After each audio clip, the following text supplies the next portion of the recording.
On exploite 43 hectares sur lesquels on produit des vaches allaitantes. On a une quinzaine de vélages plus la suite, des porcs charcutiers en plein air et des poules pondeuses.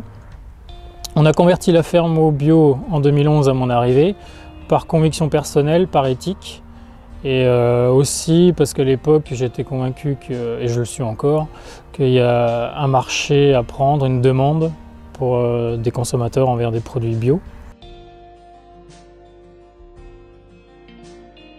On a arrêté tout ce qui était antibiotiques. Là aujourd'hui on travaille exclusivement avec de l'homéopathie et de la phytothérapie. On essaye d'être le plus autonome possible, aussi bien sur l'alimentation que sur les animaux, c'est-à-dire la reproduction.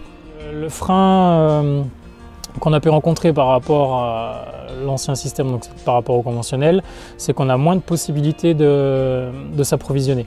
Si bien en animaux, puisqu'il faut absolument acheter des animaux bio, donc pour nos eugénistes de renouvellement notamment, pour les porcelets, puisqu'on ne fait pas les naissances. Et du coup, en cas de coup dur, heureusement ça ne nous arrive pas souvent, mais si jamais on avait besoin d'acheter des fourrages, on serait limité aussi. Pour nous, c'était plus simple de pouvoir directement découper et transformer nos produits à nous. On le faisait déjà de l'autre côté dans nos anciens locaux, mais on n'était pas propriétaire.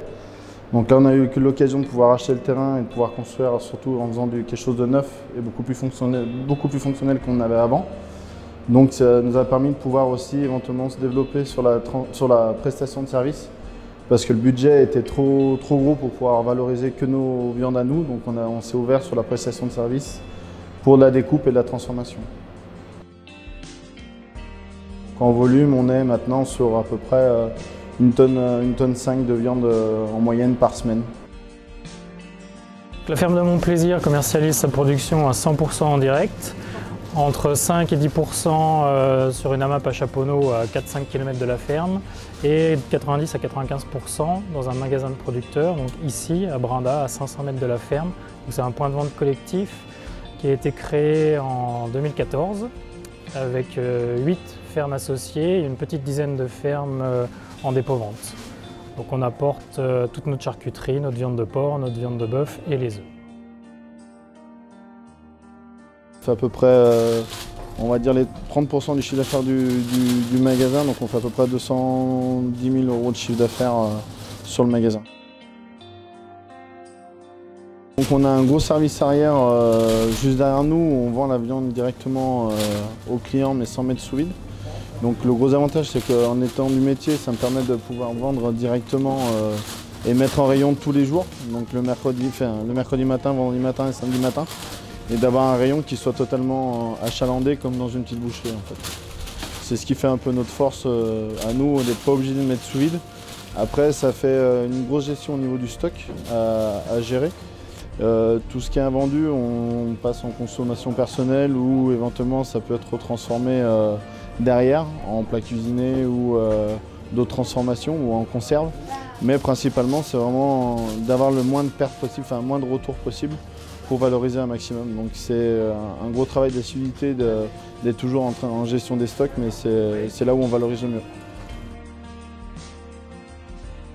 En fait, les salariés, moi je leur ai montré principalement, au moins pour couper la coupe de base, tout ce qui est charcuterie et les steaks. En principe, ce que je fais, c'est que je coupe toujours d'avance les morceaux quand je viens installer le matin, et éventuellement il y a juste à suivre entre guillemets les entames que j'ai déjà faites.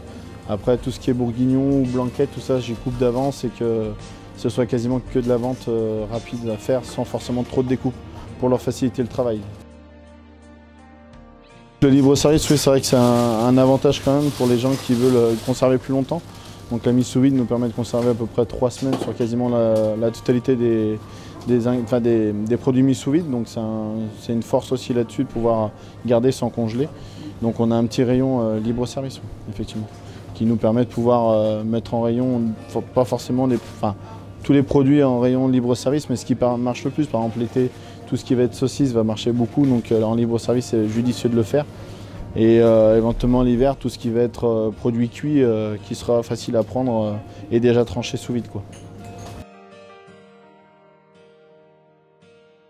Ce que les gens recherchent, en fait, c'est la qualité aussi bien de production que de transformation des produits. Donc, même si effectivement il y a de moins en moins de consommation de viande et qu'on prône le fait de manger moins de viande en volume, mais ça n'empêche pas les gens de se tourner justement sur les circuits courts qui permettent de pouvoir se développer sur des petites structures comme les nôtres et pouvoir promouvoir l'agriculture bio de proximité.